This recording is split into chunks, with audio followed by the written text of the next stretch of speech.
आई. Yes. ब ब बदक. क क कणीदार.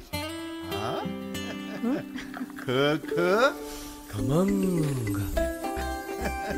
ग ग गोकुळतू. हा. अगदी घरच्यासारखं कणीदार खमंग म्हणजेच गोकुळ तूप.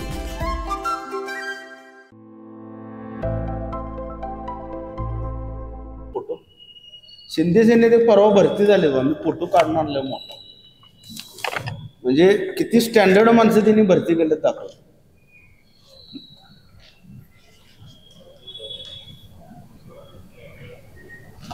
यामध्ये मी नाव घेत नाही काय,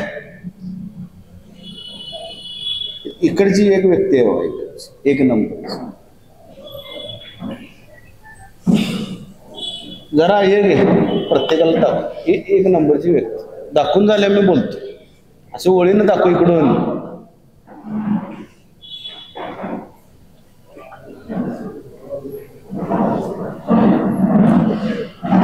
मी घेऊ काय?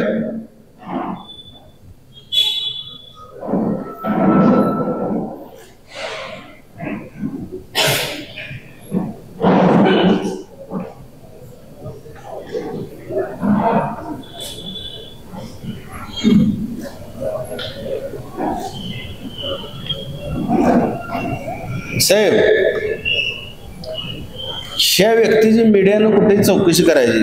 कळंब्यापासून सुवी जोशीनगर पर्यंत, कळंब्यापासून सुवी जोशीनगर पर्यंत ह्या माणसा सगळे जुगार अड्डे आहेत. दिवसाला लाख लाख रुपये इन्कम आहे त्यांचा.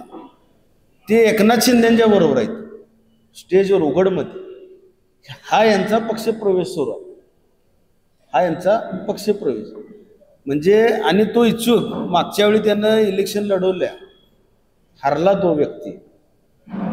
आणि असा जर पक्ष, हा या आंबेडकरांचा गाववाला म्हणे पालकमंत्र्यांचा. मग पालकमंत्र्यांना जुगार अड्डा चालवणारा, मटका घेणारा हा चालतो. आणि ते डायरेक्ट स्टेजवर मुख्यमंत्री आणि पालकमंत्र्यांच्या तो बरोबर आता स्टेजवर आहे. माझ्याकडे आणखीन फोटो आहेत आणि ते बाईट्स वगैरे पण आहेत त्यांच्या स्टेजवरचे. सांगण्याचा मूळ मुद्दा काय की ही शिंदे सेनेतली ही भरती म्हणजे गद्दार झाली हा पार्ट वेगळा, ह्यांना कोण मिळना झालीच साहेब. आणि इथं काय घडामोडी घडल्या की त्याला काय तर आम्हीच दाखवायचं, त्याला बोलवून घ्यायचं झालं.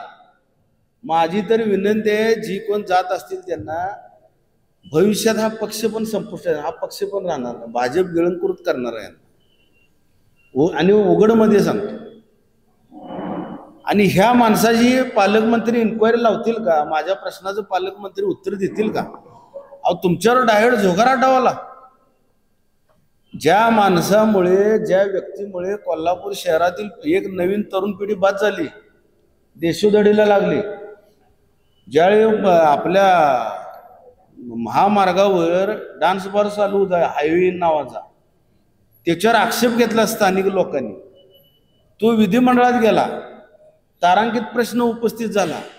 आणि मला अजूनही अभिमान वाटतो आबांचा, राष्ट्रवादी काँग्रेस पक्षाचे प्रवक्ते म्हणून ते काम करायचे. बहुतेक उपमुख्यमंत्री होते किंवा गृहमंत्री असतील त्यावेळी. तर त्यांनी महाराष्ट्र राज्यातले सगळे डान्स बार बंद करायला लावले, सगळे बंदी आणली. तुमचं काय ऑर्केस्ट्रा वगैरे चालू असेल असू दे, पण हे दिसता कामा नये, अरेस्ट करा म्हणून जाईल. त्याला म्हणायचं नेतृत्व.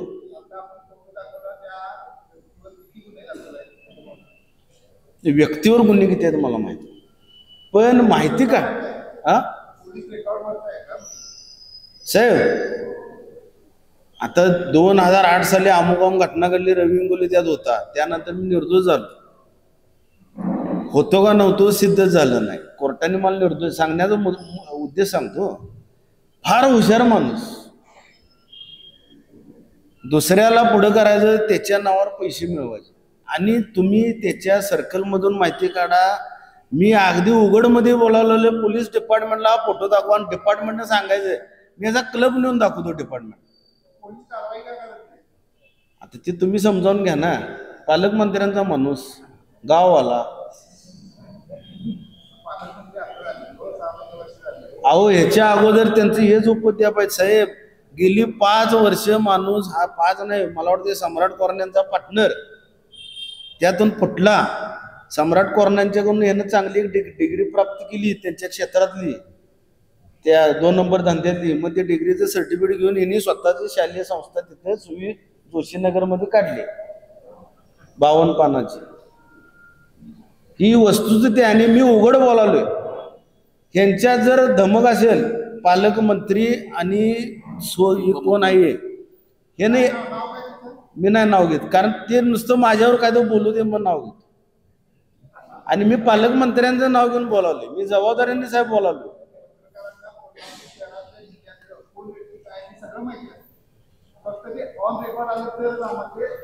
ऑफ द रेकॉर्ड आहे म्हणून मी नाव घेणार साहेब. माझं आज नमूद करा हा व्यक्ती त्याच्या वॉर्डामध्ये उभारला किती पैसे वाटू दे मी घराघराच्या उंबऱ्यावर एक 52 पानाचं कॅट नेऊन ठेवणार आणि पाडून दाखवते 100% ठेवून. असली जर प्रवृत्ती टाळ्या वगैरे राहू दे असली प्रवृत्ती वाढायला लागली तर भागाचा विकास करायचा काय 52 पानावाल्यांचा करायचा.